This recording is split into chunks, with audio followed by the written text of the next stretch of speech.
All right, we're in day 2 of heavy restriction from TikTok for no apparent reason. And as a result, we are going to have to try and once again make sure that I'm not being rude or anything. So I'm thinking it's possible that the AI could literally just be watching everything. So if it doesn't like your behavior, it might give you a restriction. So we're going to have to try and be as respectful as possible during the debate today, so we don't get further restrictions. Hello everyone, how's it going? I've just changed the background a little bit. I hope you guys like it. It now says, suffering good for you, and nobody deserves to suffer just so you can have fun. Yeah. It's good, isn't it? Cool. Well, yeah, we can get into some debates, get into some discussions as soon as people are ready. I don't think AI should be used as it is right now. Yeah, we should be using it for activism. We should be using it to improve the world. Let's talk old civilization. No, I mean, they've gone extinct.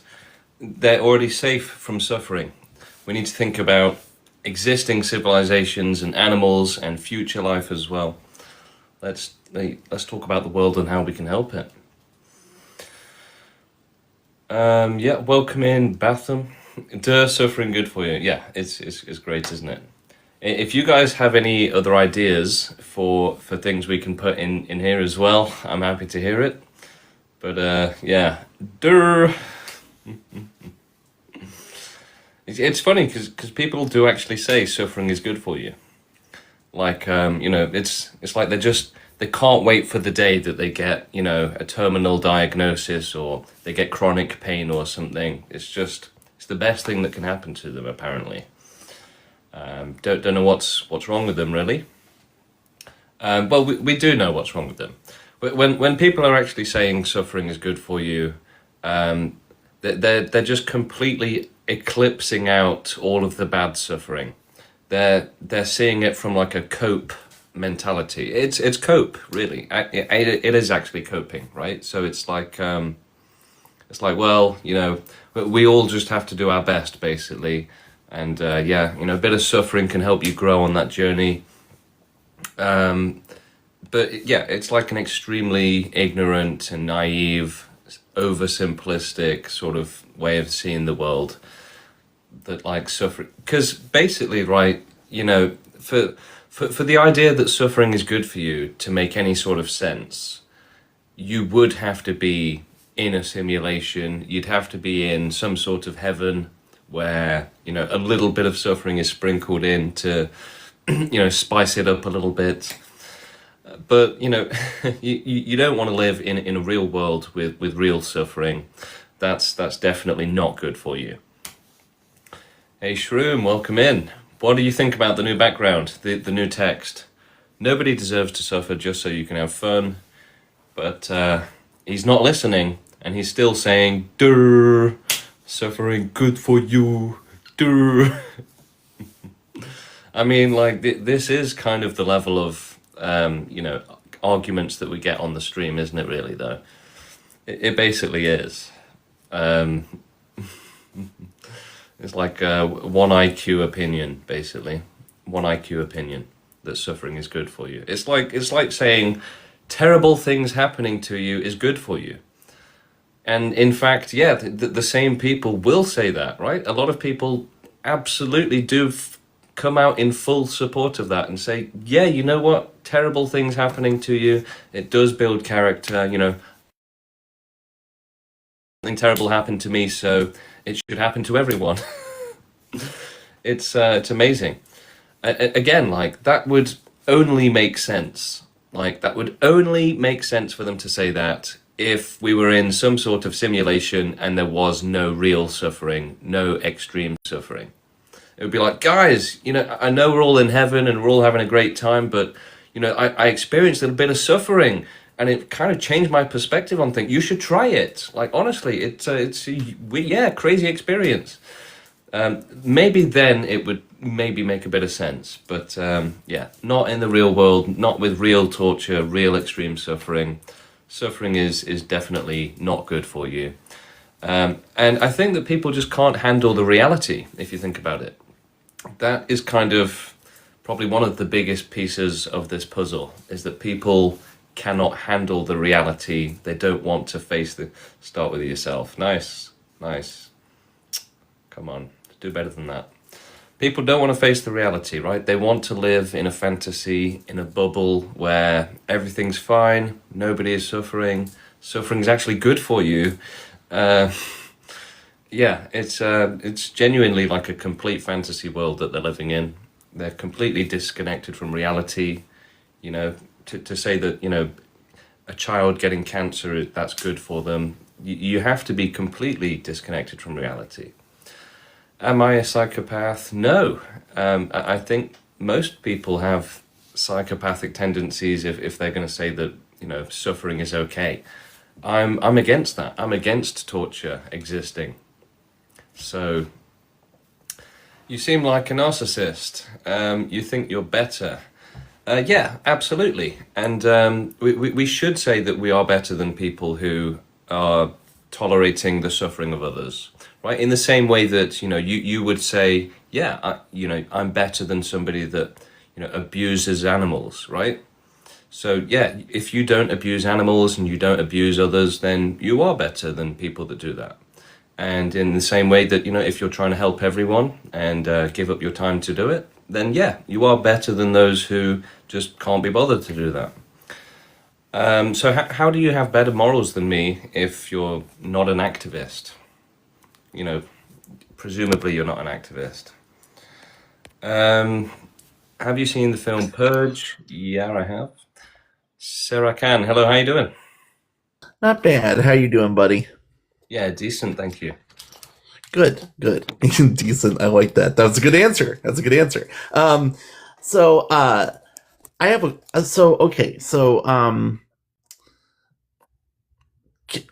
gonna make a statement and I want your thoughts on it. So the reason why there is evil in the world, the reason why we have bad things happening in the world, right? Is because if you didn't know what bad was, then how can you possibly know what good is? Okay, hold on. So okay, so if we didn't suffer, if there okay, let's pretend that there is no bad. We have no concept of what bad is, right?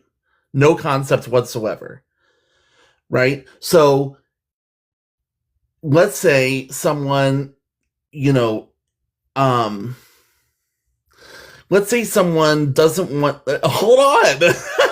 I'm not done yet. let's say let's say someone um is like the come on, man. I just want to say something really quick, but I need your full attention. I'm not saying All right. anything. I didn't Yeah, open my I know you're mouth. pointing at suffering good for you. um so let's say someone, is like, you know I'm in debt up to my knees, and again, they uh they think this is a good thing. They think this is a good thing because, again, no evil, right?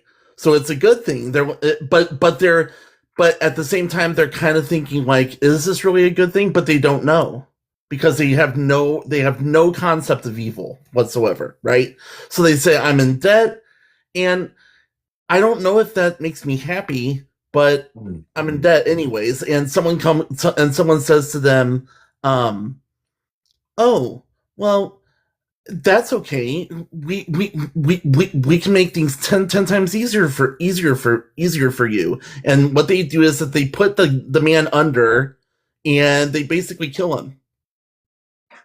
Sarah And they Cam, think that and they thank think you that's for a good. that performance entitled The Ramblings of a Madman, performed and written by Sarah Khan. Thank you for that theatrical performance. Let's hope it was theatrical and not real. Let's really hope for that. Okay. Yeah. Let's see. Do we have any comments in the chat? Do we have anyone else that wants to come up and actually have a discussion? Let's talk through the logic. Let's talk through the reasoning behind, should we end suffering or not? For me, it's like it's the only thing that makes sense, right? It's the only way to see the world and to exist in the world is to understand. Yeah, I mean, all of the suffering is unacceptable. But for most people, there is just no limit on how extreme the suffering can be around them to make them care enough to do something about it. There's just no limit, right? As long as it's like out of sight, out of mind, then not my problem. I don't care. Which I think is a crazy mentality, to be honest. It doesn't matter how far away someone is. Like, why should that matter? Why should you only care about someone if you happen to see it happen in front of you? Because realistically, right, that's just like putting on a display at that point, a performance, right? You're only helping the person in front of you because people will, call you a bad person if you don't do it. But as soon as they're out of your sight, suddenly you don't care about them. You're fine to not help them. As soon as there's not going to be anybody criticizing you for being selfish, now you can be selfish, apparently. So does that make sense? And is that not one of the biggest, pieces of the puzzle as well? Is that, yeah, it's out of sight, out of mind. And yeah, we can push all of the suffering outside, to the countryside, to the slaughterhouses and stuff like that. And just have nice little cities where, we keep the suffering out of sight. So you don't have to worry about it. No, that's basically, evil, right? And, if you think about it, all of the suffering going on in the world right now is quite literally worse than World War II, right? I mean, the suffering in World War II is like an absolute drop in the ocean compared to all of the suffering happening today, like right now. It's truly a drop in the ocean. If you're talking a few million humans compared to, like 20 zeros after a one, that's how many animals are being killed or dying each year in painful, horrible ways, right? It just dwarfs it, right? Completely dwarfs it. And it's potentially even worse, right? Being eaten alive. Which, again, is like one of the worst things that could possibly happen to anyone ever, right? Being eaten alive. It's like, again, if you saw that happening to humans, it would be like the biggest news story ever. It'd be breaking news, right? Man eats a baby alive on the streets of London. It would be like global headlines. It would be like the biggest news story in the world. It really would. But, just countless animals have it happen to them, and who cares, right? How does that make sense? So, people are really buying into the lie, buying into the fantasy, the fake story that this world is okay, all the suffering in the world is okay, you can just ignore it. Animals don't mind being eaten alive, they like it. It's a bit like if you were in, Germany during World War II, and they're saying, yeah, that those people of that certain faith don't mind this happening, they enjoy it. It's good for them, and you're like, oh, okay, yeah. It's the same level of insanity that would make you go along with, the government in Germany during World War II. It's like, it's really no different. In fact, it's even worse, right? To go along with, all of the animal suffering and all of the other suffering in the world, right? Again, yeah, millions of people suffered in World War II.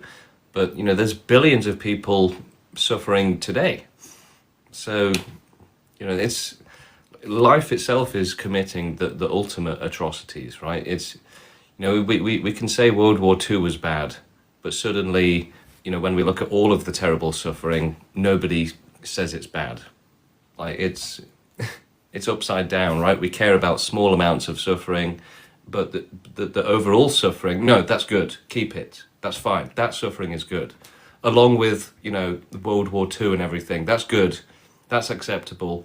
But World War II itself was bad. What? What do you mean? Okay, we have somebody in the queue.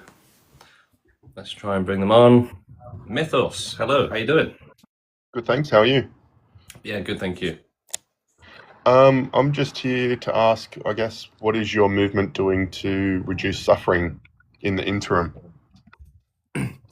Yeah, so we're calling for greater standards for life, basically, for everyone to adopt greater standards for life, and to adopt the worldview of zero suffering, zero tolerance policy on suffering, and yeah, the urgency to have greater standards for life, to make sure it's not being forced into terrible conditions.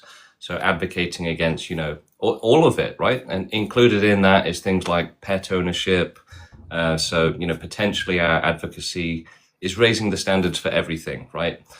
Pet ownership is obviously terrible. We're speaking out against animal farming. We're speaking out against all of the suffering. And, you wouldn't say to somebody, speaking out against slavery, oh, well, you're not freeing the slaves right now and putting yourself in danger, so you're not doing anything really, right? That would just be silly. Well, I think that's a bit of a strawman No, argument it's for your not. last point. Well, if It's you let me not. It's not at finish, all. It's if you completely accurate. if you would let me, you immediately cut me off. So if you just have the respect No, for it me, sounds like you're having some sort of, a tough time over there. And I'm sensing a lot of emotions and frustration and passive aggression coming out there. So I think we'll keep that sort of toxic mentality out of the stream today. We're trying to get less restrictions today. So, it sounds like you were about to, on the tip of exploding or something, you know? We could go for round two, but, I'm going to keep my finger on the trigger just in I'm case back. he goes off I'm again. back. Okay. Yeah, And you calm kicked me down a straight bit. away? Have you calmed down a bit? I was calm. I was completely calm. I'm bemused. I'm amused. Okay. Let's Okay. relax. Okay, let's move past that because I guess that was a sensitive subject for you. What Okay, well, let's not move past it. No, what specifically let's not move past it. Let's not move past it. is your movement No, because doing you're now? escaping. You're dodging. No, I'm right? not. What you are. specific? You want to reduce harm? What specifically is your movement doing today? Activism. Activism. Yeah. Great. That's beautiful. So What you're are you just doing? What are you doing? talking? Man, I volunteer at multiple different locations where we help unhoused people. Okay, on like a weekly basis. I provide support for at-risk teens who have who are unhoused because of their gender identity. I also provide I divert appliances from landfill that go to women who have left abusive relationships and are starting out again. So again, Yeah. what Okay, do you let's do? keep it on topic. What Let's do stay you on do? topic. What Yeah. what So do I do you do activism, right? I'm speaking out for the voiceless, right? Those who personally? I'm Personally, speaking for those who what have do no you voice, do? right? Personally, what do you do? Activism. Personally. So Okay, I'm getting sick of this, right? I'm answering your question. You're not listening. You must have some sort of audio issues or some sort of some other issues, right? You're not listening. So activism, that actually helps. And yeah, it's ignorance, truly ignorance, to think that activism is a bad thing, and to discourage and speak out against activism. That is truly a disgusting sort of thing to do, an ugly mentality to have. And to say that we should never try to change the system. We should only, keep the system terrible and never do activism for it. Just focus on small, actions that change nothing for everyone who's suffering terribly. So it keeps all the suffering going. Yeah, that's just silly. And you could tell that he had some sort of anger problems, right? So clearly an emotional person, but I hope he keeps helping other people. Why not? But yeah, there's no point creating more people that need help, right? There's no point keeping the suffering going just so that you can have fun helping them, right? Saying that we should keep creating victims so that we can have fun helping them, that's pretty gross, right? Yeah, activism, it clearly triggers you, right? You don't like the idea of us exposing all of the suffering in the world, right? And actually talking about it. It clearly triggers him. He clearly hates the idea of activism. He wants the suffering to just keep going on, with nobody even talking about it, right? Even talking about those who are suffering. I mean, look, animals can't speak for themselves. And we are speaking for those who are being eaten alive, right? So why shouldn't we speak out for them? Why shouldn't we speak out for the sufferers? The thing is, those who are facing the worst suffering, people and animals, they're often too weak to speak out, right? They don't get a voice. No one listens to them. They don't have the charisma or the skill or the physical energy or mental energy to speak out and say, this is my story. And oftentimes you're made to feel guilty for doing that.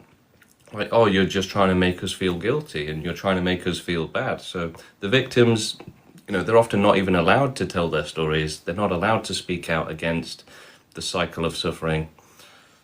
And they're just ignored. And as soon as you try and, talk about it, people get angry and say stuff like this. They'll never say something like this, right? You'll never ever catch them saying something like this, right? The idea that nobody deserves to suffer so you can have fun, that actually offends them. Which truly shows that they are monsters, right? If this idea is literally offensive to them, then what else are you but a monster, right? Why does anybody deserve to suffer? And what sort of great trade-off is there? What sort of amazing, morally urgent and necessary thing are you getting out of torturing people? The thing is, right, even if you were in heaven, you should be willing to give that up and to say, right, I'm going to stop existing now so that I can make sure that person doesn't suffer, right? I'm going to give up my eternity of pleasure in heaven for all time, forever, so that I can make sure that that person doesn't suffer. I don't even know them, right? You should be willing to do that. And that's about being as good of a person as you can be. Whereas most people want to literally say, be as selfish as possible. It'll be good for you. Yeah, it will be good for you. But it's selfish. It's wrong. It will come at the expense of others. So Mythos wants to join again, but I don't think we should let him. Again, we're trying to keep away from restrictions today. Oh, you know what I forgot? I was going to put on the background music. What did you guys actually think? Some people liked it, some people didn't like it. Personally, I do think it's pretty good. Let's find it again. Which one? Gentle? Fresh?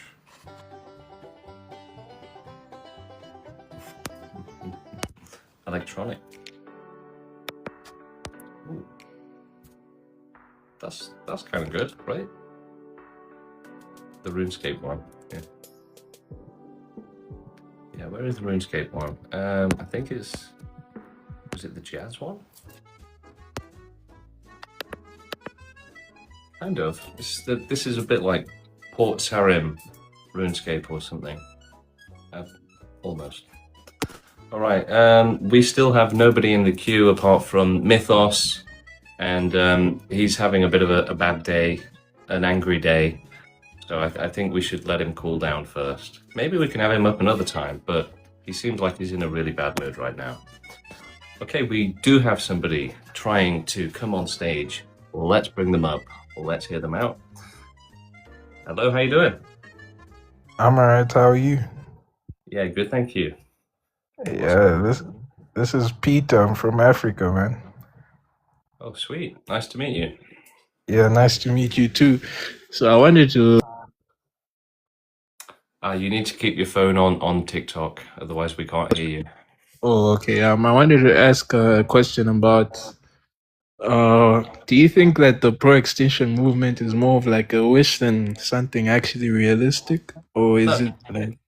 No, it's realistic, right? Look, you have two options when it comes to like dealing with suffering. You can try and reduce it, right? You could try and cure all of the illnesses, or you can try and do the actual solution to prevent suffering, right? Because reducing suffering is saying, no, let's keep the suffering going, right? Let's not end it even if we can. So that's gonna still have lots of victims, lots of suffering. And yeah, we should still advocate for extinction, right? Because unless we do it, it will never be possible, right? You'd be ruling out the possibility of the pro-extinction movement being successful. And so, for example, with wild animals, right? Their conditions have never improved. Their suffering has never improved. It's the worst suffering on the planet in the largest numbers. Nobody is doing anything about it. And really, the only way to help them is with extinction. So the need is never going to go away, right? Nobody's going to realistically start messing about with nature and, improving their genetics, giving them less pain and stuff like that, making them vegetarians. I don't think that's ever going to realistically happen. People have a mentality of we should just keep them suffering forever and don't change it ever. So that's pretty cruel. And we have to speak out against it. And even if extinction never happens or happens in the future or only partially happens or something, we still have to speak out against suffering and to speak out for improving the standards for life, right? To make it so that people can start understanding that life shouldn't exist in unsafe conditions where it's cruel, and that we have to stop treating life as property, right? The ownership of animals and pets and all of that stuff, right? We need to start seeing them as something worth treating with respect and not owning it and allowing abuse to it. Okay. I hear you. I hear you. So what do you think about Peter Thiel and all the AI stuff? Them talking about trying to solve that using technology somehow. Yeah, I mean, you can't really solve suffering without extinction anyway, right? The thing is, right, is that the main part of our mission, the biggest part of our mission is universe-wide extinction. So unless you're trying to prevent life on those planets and you're, going there and trying to make it happen for the moral urgency of preventing suffering, then there's a good chance that you're just never going to do it. You're never going to care about the animals existing on those other planets, right? And if they suffer terribly, and yeah, it's just not a realistic or good thing to do. Extinction is pretty easy, really, and it's not actually that hard. So it's something we should absolutely do. And if we're not doing it, then the suffering in the world isn't just going to magically take care of itself. The alien planets out there with animals evolving and suffering, that's not gonna, no one's gonna do anything about that. People are more likely to, take pictures and say, oh, that's interesting. So, we need to have a front against suffering because this world is firmly in favor of suffering and allowing it and causing it. So it's not just going to magically get better by itself. Okay. So what do you think about the government and all that? Do you think that they would actually reach a point where um people in power would actually start going in that favor, extinction? Because I don't think it can ever Yeah, happen so because the it's people in that's yeah. government are like, That's why you need a revolution, or you need to take over in other ways, right? So it's not about asking the government nicely. That's the opposite of how it's going to work, right? That would never work. oh, okay, okay, because they're like the guys in power, and they're pretty much then they don't suffer, or they don't suffer to an extent where they will need extinction or to die. They can always solve it Some with of them do. money. Some of them do. Mm. Oh yeah, fair point, fair point. I mean, everyone has to die at the end of the day, diseases and all that.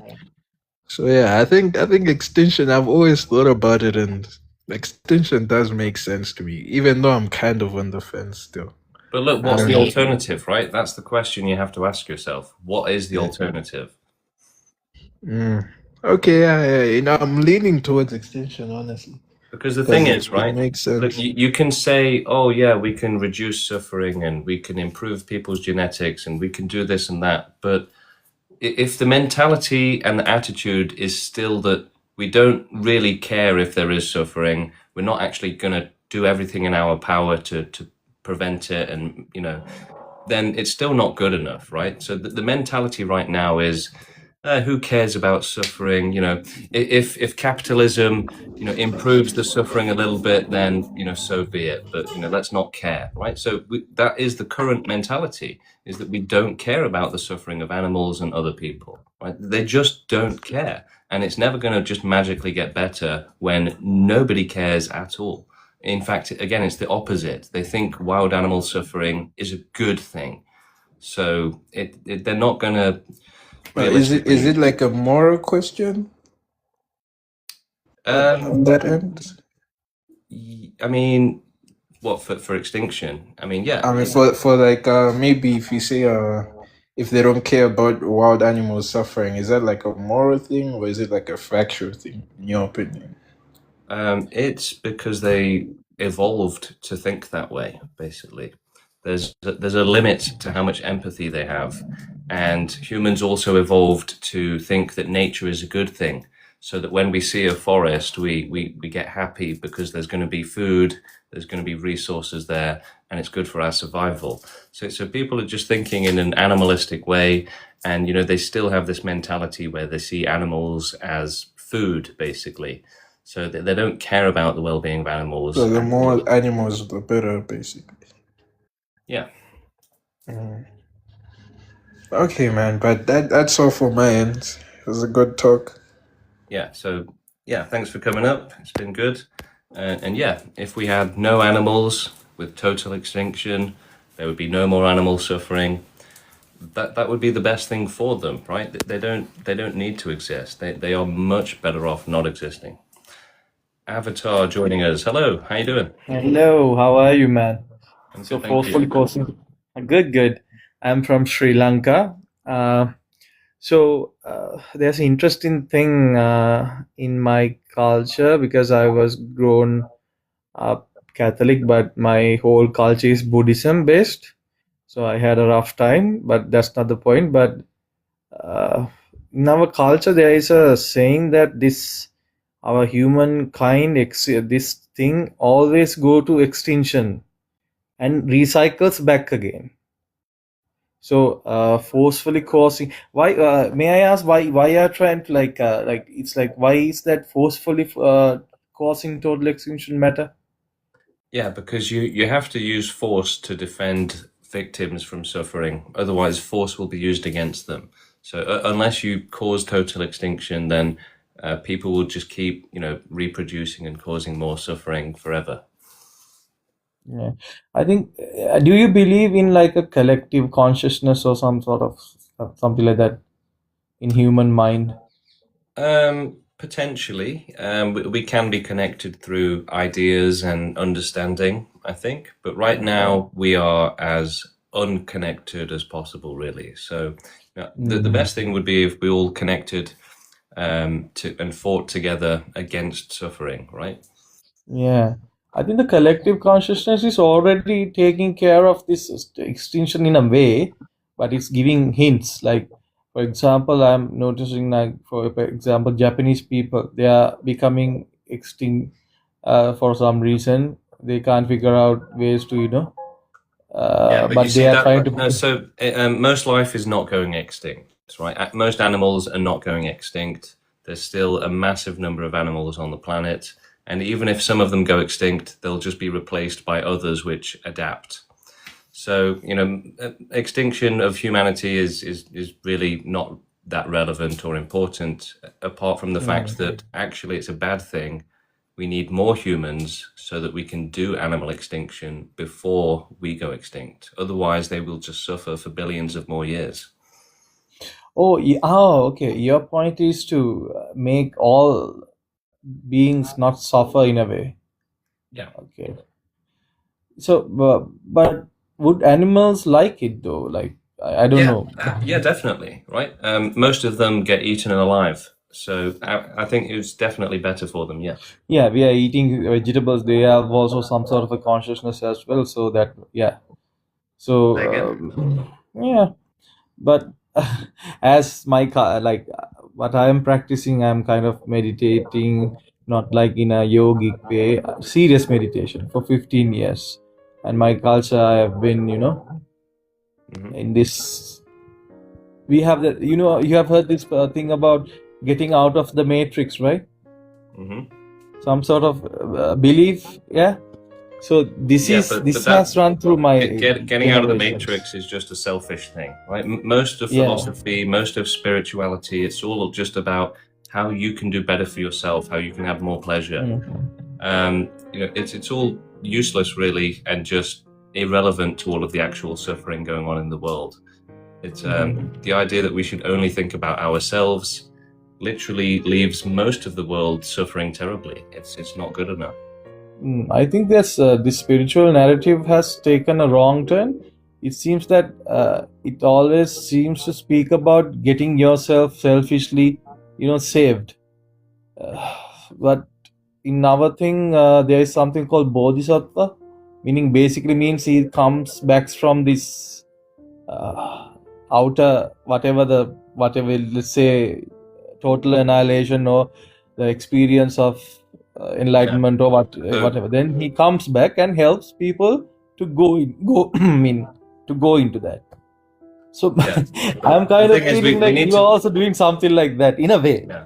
But the thing is, we can't just pray for it and hope for it. We actually have to get together and make extinction happen, and also make sure that nothing ever comes back ever again. That would be impossible, though. How No, that it's to not make impossible. sure? It's very easy, What's actually. your plan, kind of? What is your plan? We have millions of years to do it, right? If you think about it, we've only had the internet for 30 years. So give it another 100 years, 1,000 years, 1,000,000 years, we can definitely do it. I always thought that what your ideology, that your thing, always occurring naturally in this world. Anyways, right now people are, I don't know, Again, hesitant to have children. animals are not going extinct, right? So it's you have to think about the majority of the population on this planet, and most people just ignore them, right? Pretend like they don't exist, but they do, and so we have to think about them as well. So it's a gradual process rather than like dropping up whatever No. or something. There is no natural process for it. We have to make it happen as fast as possible. So what's the first step you're suggesting? Is to growing the movement, getting people together who can help us work together and make it happen. All right. Then when you get together, what's your first ideology? Like, what's your first thing that we should? So, example, let's say we get together now. Let's have children. Let's not have children, or let's get the animals into consideration. What is your goal? Like, what is your plan on that? Yeah, so we have to get enough people together until we can take over the world, start running the entire planet ethically. Because it's being run by criminals right now anyway, right? Yeah, anyways, yes. So yeah, but that's it basically. Just get people together who are gonna make the world a better place. Then, when running ethically, what should we expect? Like, So what did you change? So we start with animal extinction, and we also start with researching universe-wide extinction as well. Might be a slow, gradual process, even if after we gather around, right? Yeah, but I mean, look, we have billions of years to do it, and there are tens and hundreds of billions of years of life that we need to prevent, and suffering that needs preventing. Yeah, so this idea should go, right? That's the one always moves forward through here, like the time to come. There's always going to be suffering in the universe, so there's that need for help is never going to go away unless we do something about it. Nice talking to you. I'll come back in another day and talk with you some more. So I was very interested in your ideology. That's first time I'm seeing, and not first time I'm thinking about it. Fair enough. That's it. Well, you should check out our website. The link is on my profile. You can read all about our manifesto, our FAQ. So Zed is saying the fastest, the most fast possible or the most thorough possible. Well, yeah, it's the most thorough possible, and that is absolutely way priority over the fastest. It's much better to take our time and to get it right, basically, instead of to rush it and get it wrong. But when I say as fast as possible, it's still true, right? We still need to do activism. We still need to make it happen. And yeah, we do need to make it as thorough as possible and not rush it. But equally, it's still urgent that we make it happen. Okay, so even if we're going to be thorough and not rush it, we still have to put time in, right? It's still urgent. We still have to do it. So that's what I mean when I say as fast as possible. Like, don't just take your time and relax too much. Hello, Dots. Hello, how you doing? Hello, I'm good. How are you? Good, thank you. I just had a question for you, if that's all right. Yeah, good. Why is it that you believe that veganism is more harmful than good? Sorry. Yeah, if you think about it, a vegan world would have infinitely more wild animal suffering and in larger numbers with worse suffering, basically. So, vegans save a lot of forest, right? They're against fishing and stuff like that. So overfishing actually reduces suffering in the oceans because there's less populations to be suffering. And it's the entire life of suffering you have to think about as well, not just the ending of it. So, if we would be working towards a vegan world where going vegan doesn't cause more suffering to wild animals, right? Because essentially they give the world back to nature, and that is actually a bad thing. That's the worst option to do. So, we should work towards a vegan world where it doesn't cause more wild animal suffering. And that's what we would be doing as well. So, we have to look at the whole picture, not just farmed animals. We have to consider wild animals as well. Okay, interesting. All right, well, thank you. That's all I wanted to ask. But I appreciate it.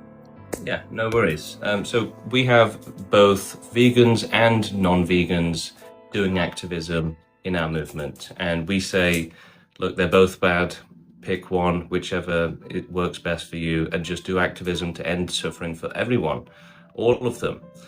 So, some people get bogged down in saying you're vegan or non-vegan, but ultimately, that affects a tiny portion of the population compared to wild animals. And the thing is that it's not that clear cut that, veganism definitely is, if you're not doing it, you're a monster, right? You have to think about wild animals as well. It's, quite possibly much worse than farmed animal suffering. But even if going vegan does reduce suffering, right? Even if we're wrong, okay? Even if somehow we're wrong about veganism, the reality is that it's still going to be negligible, right? Because there is still going to be some wild animal suffering, right? So don't let vegans make you think that, you know, there's going to be zero suffering if you go vegan, right? Zero suffering as a vegan doesn't exist. So there's still going to be some wild animal suffering, maybe even more, right? Like we're saying. So either way, it doesn't actually make that much difference if you go vegan or not. What really will make a difference is doing activism against all suffering, right? Because again, farmed animals are like this much of the planet's population. Wild animals are like just massive. You know, it's a 1 followed by 20 zeros. It's just an insane number of wild animals die each year in horrible ways. And then the number of animals we eat each year is 4 trillion, which is, you know, nothing compared to the number of wild animals suffering terribly. So vegans need to start thinking about wild animal suffering, human suffering, and what's right. You know, should we not put 100% of our effort and resources into prevention of suffering when the only way to do that is with the safety of non-existence? You know, why should anyone be forced to exist and then end up being tortured for their whole life? It's just not okay. And extinction is the only way to actually deal with that problem. Right? There is truly no other way to deal with it. People want there to be life existing and to somehow end the suffering, right? But that's just not realistic. It's like saying, oh, I'm going to have a kid and guarantee it doesn't have a bad life, right? That's the level of optimism and naive thinking that we're dealing with here. It's the same, right? If you think about it, it's actually the exact same, right? You know, Becky down the street having 10 kids and saying, you know, every single one of them is going to have a perfect life. That's the same level of naive thinking where people are saying, oh, we should end suffering without extinction. It's the exact same level of just, you know, silly thinking and dangerous thinking. Universe-wide extinction is unrealistic. But I'll tell you what's not unrealistic is doing as much as we can. So if that ends up in universe-wide extinction, then good, right? The thing is, you're trying to say, let's rule that out now. But no, we're saying, let's just start with animals and work our way upwards and see how far we can go. So it doesn't make sense to say universe-wide extinction is possible or not possible. It's like, let's hope it is possible. That's it. So yeah, we have basically probably no new people coming in, like virtually no new people coming in because of the incredibly unfair restrictions from TikTok. So we've got to put up with this for like another 2 days, and then hopefully the restriction will go and we can start getting, you know, people like this back into the stream and start debating them again. I'm not shadow banned. I'm actually restricted. It tells me, like, there's you can't see it, but there's a button right here that says you're under 2 heavy restrictions right now. Can we not ask someone? Yeah, I mean, look, if anyone wants to join, you know, Mythos is still in the chat, but he's, you know, I don't think we should get him back in. He's still in the queue, but it's not a good idea. So if anyone else wants to join, have a chat, have a discussion, have a debate, ask some questions, let me know. Let us know now. But I would say again, right, that we are all living in a comfortable bubble of delusion, right? Essentially, we're living in a false bubble of lies and self-deception, right? So pull back the curtain and see that, oh, no, it's not okay, right? You know, it's easy to sit at home and say, yeah, everything's fine. But yeah, it's fine for you, but it's not fine. It's not fine. You know, the world is basically on fire and we're sat at home ignoring it. So, hello, Zach. How you doing?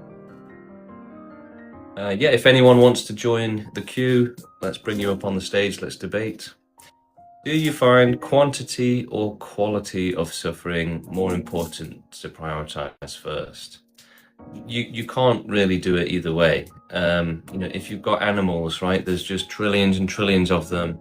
I don't think you can prioritize quality or you can't really differentiate. You just have to do all of them, basically. So yeah, I mean, look, if there's nobody saying, yeah, we are going to get together and carry out an involuntary total extinction, then what hope do the sufferers have? Do they really just have to hope that, that someone out there will be bothered to end suffering somehow without extinction?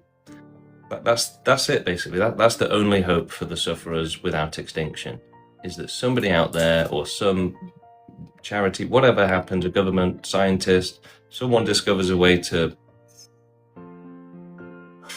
I mean, the thing is, right, even if you somehow reduced a lot of the suffering on Earth, are you going to care enough to take that to other planets? Right? Most people have discriminatory empathy, right? So when they're creating this technology, they're doing it to make money. They're doing it to maybe improve their country at best, right? And no one actually does that. They're doing it to make money. So is anyone, with that mentality, are we really going to say, right, we need to put all of our resources into, prevention of life developing on other planets? It's not going to happen, right? That prevention of suffering is just never realistically going to happen. I mean, I suppose if you're being super optimistic about it, maybe we would look for habitable planets so that we can go and inhabit them. But, are we going to allow the animals to keep suffering there? Are we going to do anything about it?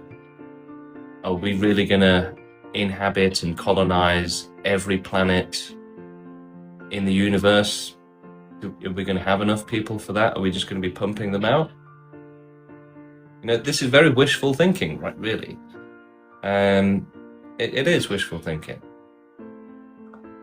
And it also is a type of thinking which basically just essentially says, like, we don't need to do anything. The world is just going to do this, right? The world is just going to do this, this, and this, right? So it doesn't matter if you do anything. Doesn't matter if you vote. You might as well just not exist. It doesn't make a difference. The world is going to do this, this, and this.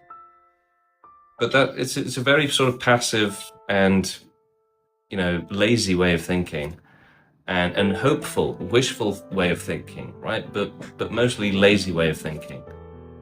Cora, yes, I have seen The Handmaid's Tale, and we might be doing that so that we can get more extinctionists out. If you would like to volunteer for the extinction genetic baby producing program, let us know, and we can get you signed up to that. Help us create new extinctionists. Right, what was I saying? Just that, everyone seems to have this mentality that I'm talking about, where, we can do nothing, the world is just going to do this, this, and this, and that's it. It's going to do it, whether you like it or not. So just sit back and relax. I mean, that's just relying on people to not take your advice, basically. If the world is going to do this, this, and this, then it's going to be people who are literally not taking your advice of just do nothing and let it happen. Kind of contradictory, right? Get Gary on.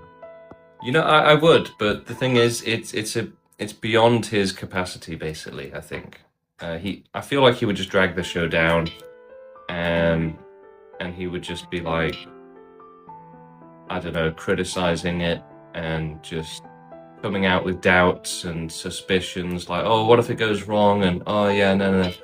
And again, it's just literally saying, yeah, we should just let it happen forever. Which again is just as bad as saying someone else will deal with it, the world will deal with it, we don't have to take action. We don't have to do anything. Just complete passive action, doing nothing. Somehow everything will be okay. That's the mentality we have. But is it going to be okay? Is it just going to sort itself out? And how is that going to happen when we're telling people, you can't essentially change the current, right? That's kind of the idea that we're getting at here, is like that the world is a current and you can't swim against it. You can't fight against it. But you can. You absolutely can. And even if like you're just a small cog in it, right? You can still accelerate it, right? Your activism could still make extinction happen like 1 day sooner, 2 days sooner. And that's going to help trillions of victims, right? Before animal extinction, there should be extinction towards pro-sufferers. And animals suffer worse than humans, basically. So look, okay, like, what would be some of the first things we would do if we ran the world? We would probably ban the ownership of pets, right? There's too many animals being owned by criminals and psychopaths right now. Yeah, I don't care if you take care of your cat and your cat and your dog is happy. I don't care, right? That doesn't mean that other people can own pets and abuse them, which they are doing. So we have to ban it. We should also make euthanasia accessible to everyone, with some regulation, right? Not just, you have a bad day and you do it. There should be a little bit of regulation at the very least. But it should be available in every country, and it should be free. It should be, it should be made to be a nice thing, like a graceful exit, as Gary would have said. So we do support that. But the thing is that, right now, the mentality is just to not care about the suffering, right? Like, the world is on fire and, there's a massive asteroid of suffering headed towards it. And the mentality right now is to just pretend that none of that exists. So extinctionism is about saying, yeah, that massive thing that's going to make you suffer terribly, that is hurtling towards you right now. So yeah, the sooner you don't exist, the safer you are, the better, basically. So it really is a view of, we have to absolutely take life from being in this world as fast as possible, right? To provide the safety, to relieve the suffering, and to prevent the suffering as fast as possible. So we have to grow out of this mentality of seeing non-existence as a bad thing, and that, we should hold off on it. No, it's the exact opposite. We should be providing non-existence as fast as possible, as urgently as possible, right? As urgently as possible. So yeah, we wouldn't be saying, yeah, you live out the rest of your days. No, if we do that, it's going to have terrible consequences. People will regret that decision. They'll suffer so badly and say, oh my God, I wish I'd, taken the way out when I had it. And you can say, oh, it won't be that bad for them. But it will. It will be unacceptably bad. It'll be way, way, way beyond what's acceptable.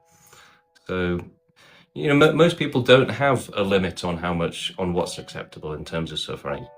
I think is really sad, right? There is just no limit. Again, if you're sat in your house and there's just animals screaming in pain around you, people being tortured around you, there's basically no limit on how extreme it can get, how bad it can get, for people to start caring and say, all right, I'm going to do something about this. They'll just say, yeah, but I didn't cause it, not my problem. And the screams can get louder and louder and louder, and they'll still just say, well, I didn't cause it, right?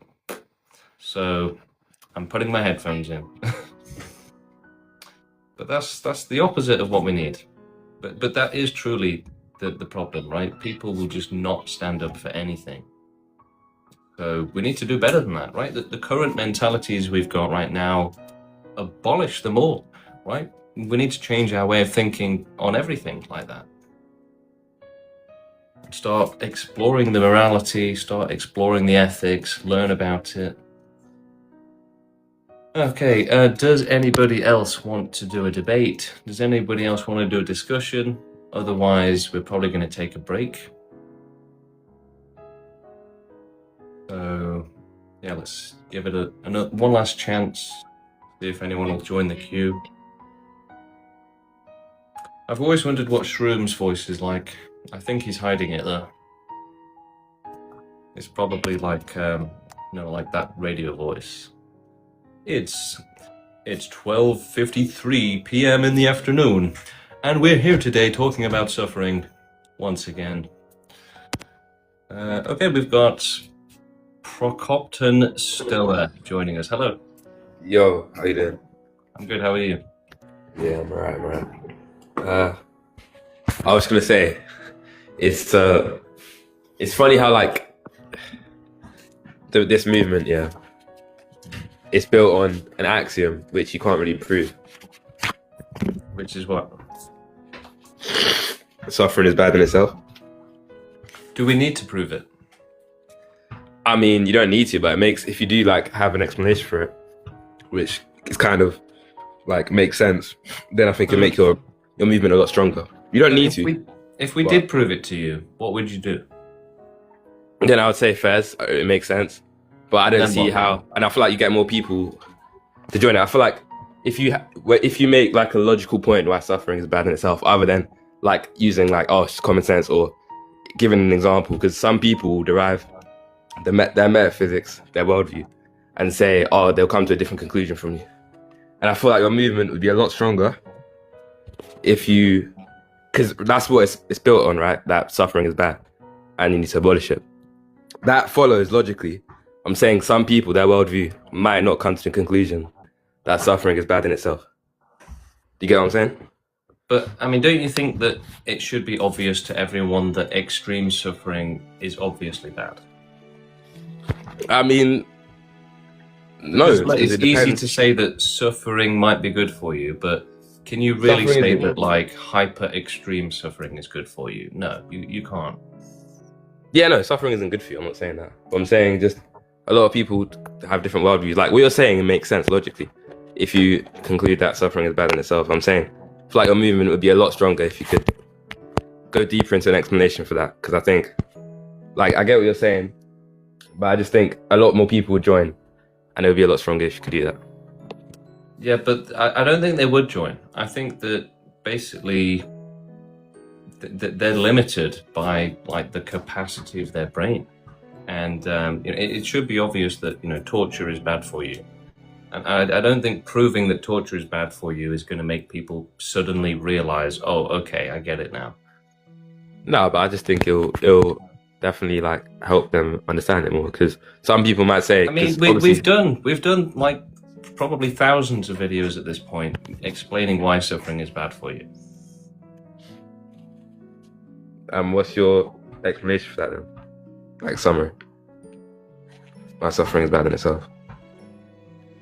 Well, it's bad for you, right? It's so let's see. Let's dive into it. So the thing is, it's based on, so for example, in law, right, in courts with justice, one of the highest standards that they use every day is whether something is reasonable or not.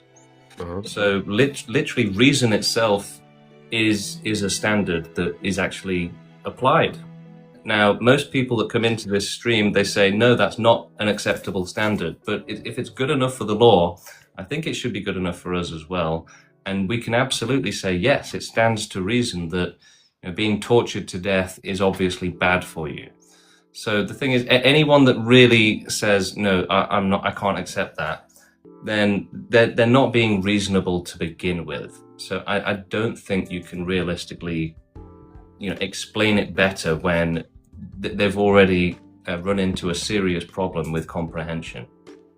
Yeah, no, I mean, I get what you're saying, but some worldviews might not equate pain and even death to being bad in itself. They wouldn't say it's good, obviously. I don't think anyone would say it's a good thing. Nobody is going to get, tortured horrifically and think this is somehow okay, right? And if they do, then they're completely insane. Yeah, no, it's not okay, but there's a difference between being not okay and like not really preferred and it being bad in itself, you know what I mean? Like evil, because you get what I'm saying? Yeah, but look, if you were talking about a stubbed toe or something, maybe I could see where you're coming from. But to have extreme torture, for someone to kidnap a child and then cut it to death, basically. I mean, there's no ambiguity there of maybe it's not bad. Like that's just not a thing, right? And anyone that says you need to prove that that's bad is just being completely unreasonable. So yeah, those unreasonable people are going to keep being Well, not even unreasonable. prove. Not even prove it. We can't do anything about it. Is the point? Like in the same way that you can't explain to a religious person that it doesn't make sense, right? That they just won't understand, right? They won't learn. So it's the same problem. Yeah, I mean, yeah, I get what you're saying. I mean, like, not even like prove it, because it's not like suffering itself isn't a tangible thing, like an object. You know what I mean? It's like a Christian saying, "Well, prove God doesn't exist," right? It's the exact same thing, right? Prove suffering is bad. Prove God doesn't exist. It's the same thing.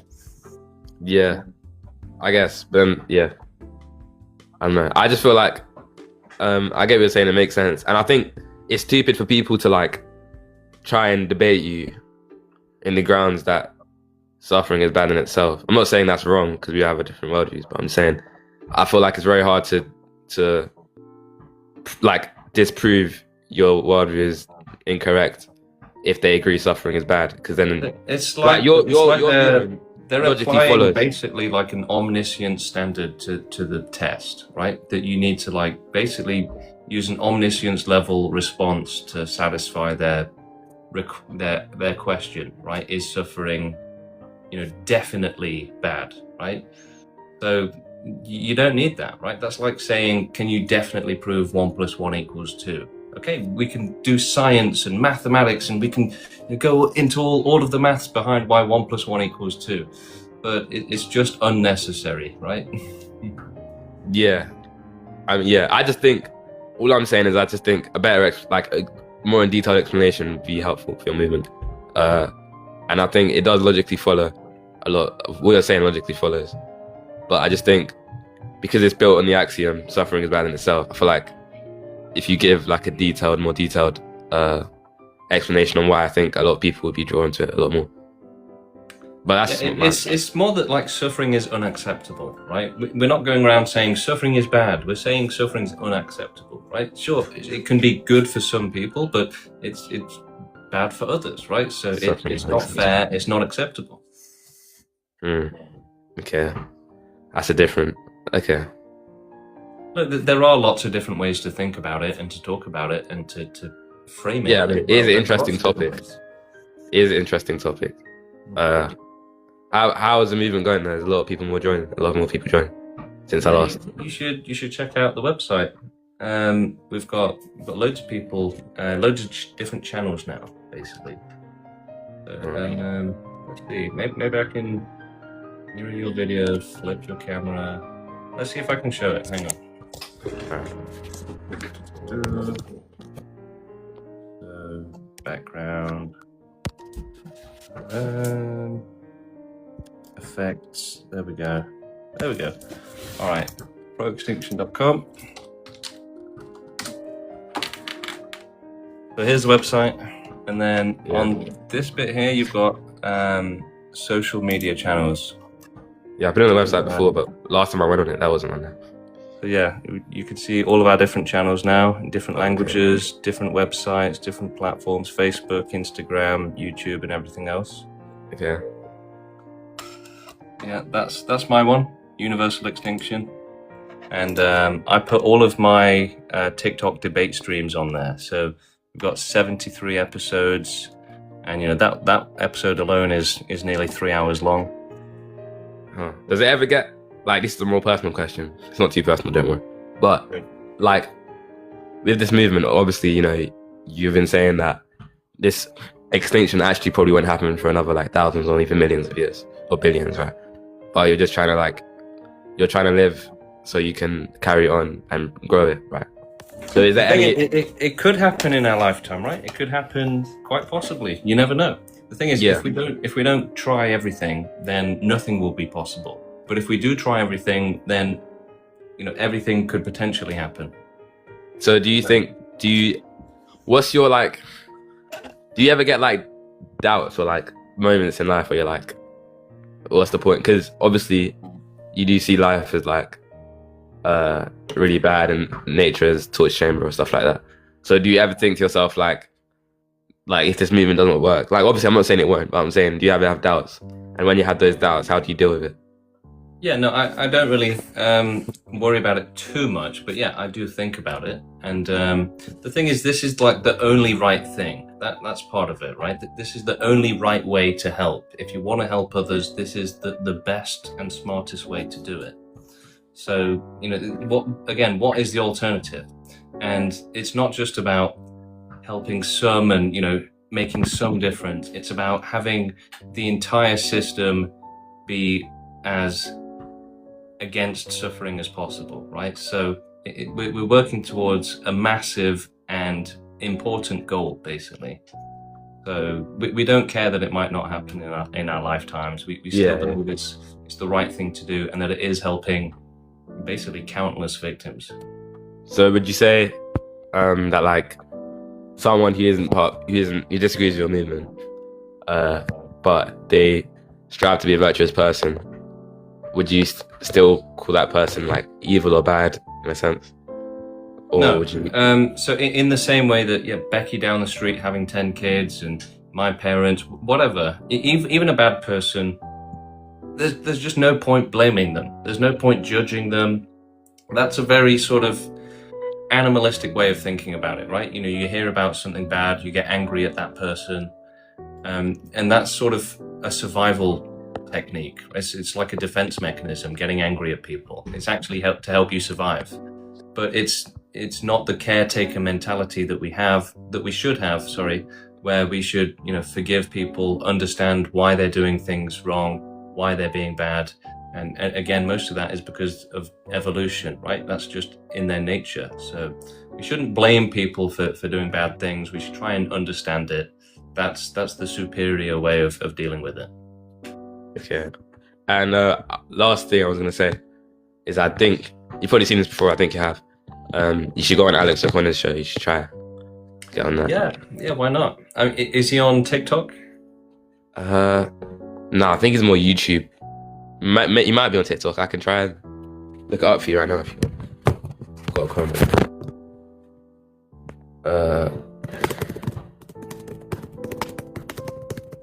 Let's see.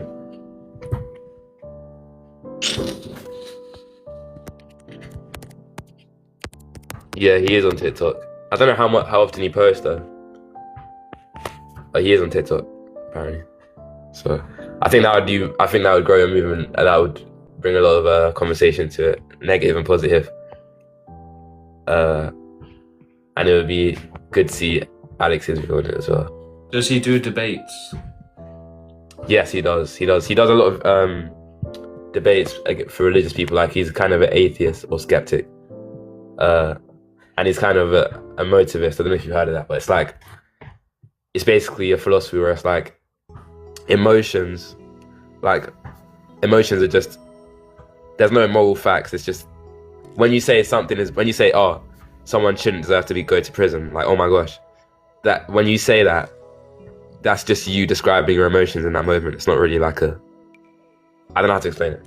So The thing is, right, is that it's not just an emotion. That's based on your understanding of good and bad, what makes people suffer, what they deserve, what should be, you know, how we can do a better way for them. It's not just an emotion. It's based on understanding and awareness and, you know, things that you've learned, education. Yeah, I don't think I've represented that view properly, but that's just kind of, you should look into it. It's quite interesting. But yeah, he debates a lot of religious people. He does debate other philosophies as well. You can probably it sounds like an appeal to not being able to be certain about anything, right? An appeal to uncertainty, that, you know, anything could be wrong. That's what it sounds like you're saying. Yeah, he is quite skeptic on a lot of things. He talks about like consciousness as well and stuff like that. The thing is, if you're too skeptical, you end up with analysis paralysis, where you don't do anything.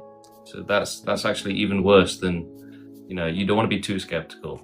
Obviously you want to be skeptical, and you should be. But, you know, if you're skeptical of things like abolishing suffering, and there's no standard which you'd ever accept it, then you're being too skeptical.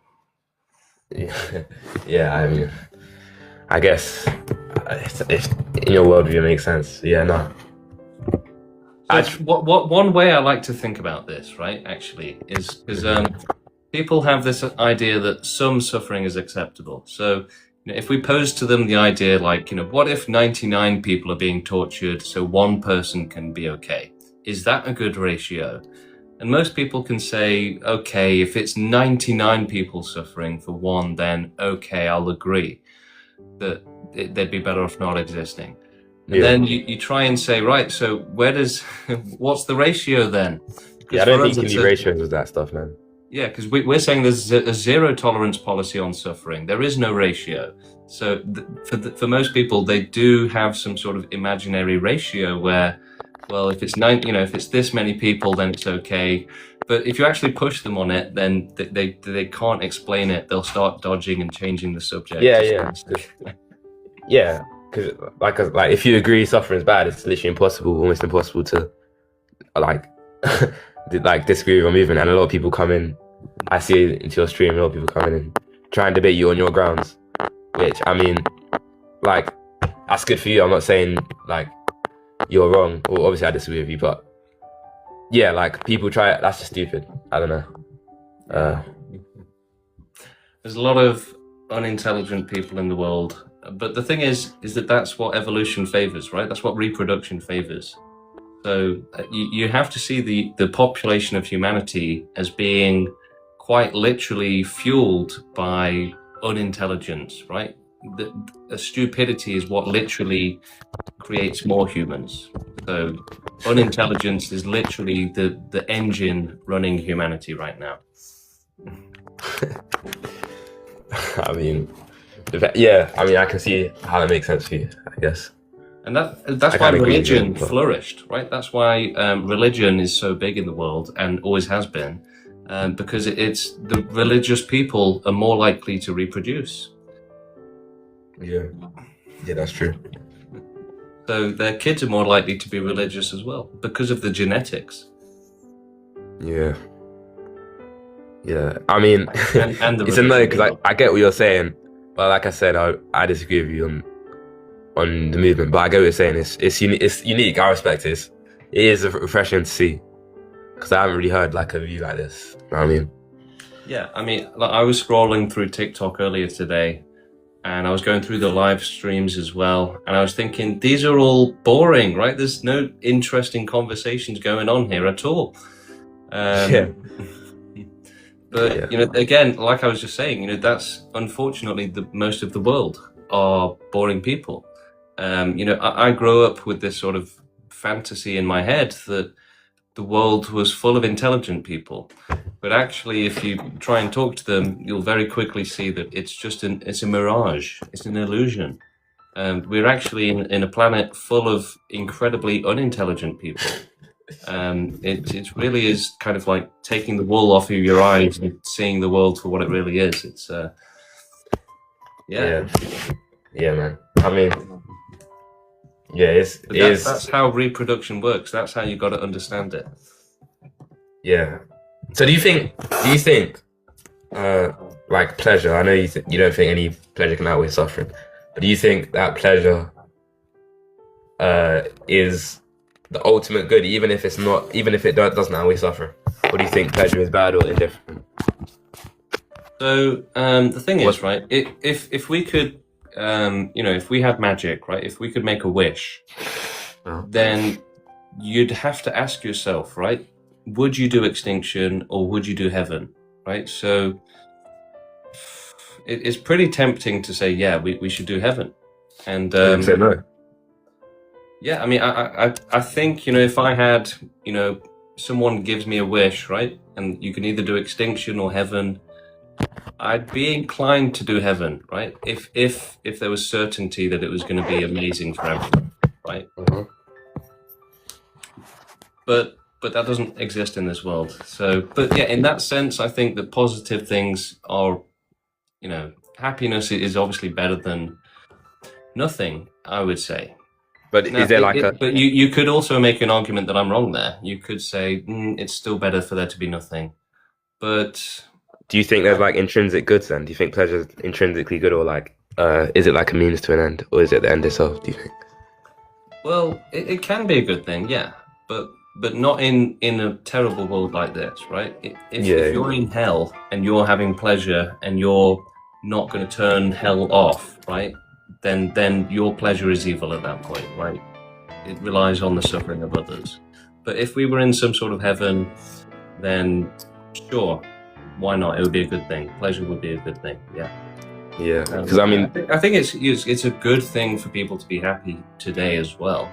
But ultimately, in the grand scheme of things, it's irrelevant. It's a drop in the ocean compared to the majority of the population being tortured in nature. yeah. So I mean, in my world, pleasures are preferred and different. It's not good in itself. Only virtuous, but yeah, nah. From what you're saying, it makes sense. Yeah, Prokopton, it's been great talking to you. It's usually a good conversation with you, to be fair. And yeah, we'll try and get you up more in the future. But it's pretty hot now. Maybe you guys have heard there's a bit of a heat wave at the minute in the UK. So unless we've got anyone else, I might take a break. Okay, actually, we do have someone else. Hello, how you doing? Hi. How's it going? My ass smells. Oh, that's no. That's lovely to hear about. I suggest you take a shower. If it really smells, then you should go and wash it a little bit.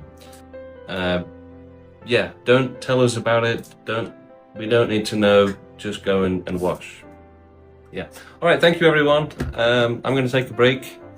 Yeah. If I didn't have this restriction right now, and we'd probably have like 100 people or at least 60 people, we'd probably be doing some debates. But there's not that much, point when TikTok is restricting me heavily for the next 2 days. I'll probably stream again tomorrow anyway, potentially. But yeah, we'll see you all in a bit.